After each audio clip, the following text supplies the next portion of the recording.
ഉത്തർപ്രദേശിൽ ചോദ്യപേപ്പർ ചോർച്ച. യു.പി. പോലീസ് കോൺസ്റ്റബിൾ റിക്രൂട്ട്മെന്റ് പരീക്ഷാ ചോദ്യപേപ്പറാണ് ചോർന്നത്. സംഭവത്തിന് പിന്നാലെ പരീക്ഷ റദ്ദാക്കി. 6 മാസത്തിനകം വീണ്ടും പരീക്ഷ നടത്തും. വിവരങ്ങളുമായി ബൽറാം നുരങ്ങാടി. ബൽറാം, വ്യാപകമായ ചോദ്യപേപ്പർ ചോർച്ചയാണ് ഉണ്ടായത്. എത്ര ഉദ്യോഗാർത്ഥികളെ ബാധിക്കുന്ന പ്രശ്നമാണ്? എന്താണ് സംഭവിച്ചത് ബൽറാം?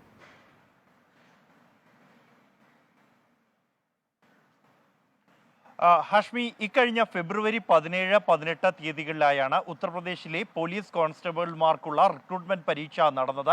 പരീക്ഷ കഴിഞ്ഞതിന് പിന്നാലെ തന്നെ വ്യാപകമായ പരീക്ഷാ ചോദ്യപേപ്പർ ചോർച്ച ഉണ്ടായി എന്ന ആരോപണം ഉണ്ടായിരുന്നു. ഈ ആരോപണത്തിൽ മുഖ്യമന്ത്രിയോട് അന്വേഷണം ആവശ്യപ്പെട്ട് വരെ നിരവധി ഉദ്യോഗാർത്ഥികൾ രംഗത്ത് വന്നിരുന്നു. ഇതിന്റെ ഒരു പശ്ചാത്തലത്തിൽ നടത്തിയ പ്രാഥമിക അന്വേഷണത്തിലാണ് ചോദ്യപേപ്പർ ചോർന്നതായി സ്ഥിരീകരിച്ചിരിക്കുന്നത്. ഇതിന്റെ പശ്ചാത്തലത്തിൽ ഈ പരീക്ഷ റദ്ദാക്കിയതായി മുഖ്യമന്ത്രി യോഗി ആദിത്യനാഥ് തന്നെയാണ് പ്രഖ്യാപിച്ചിരിക്കുന്നത്. 6 മാസത്തിനകം വീണ്ടും പരീക്ഷ നടത്തും എന്നും അദ്ദേഹം അറിയിച്ചിരിക്കുന്നു.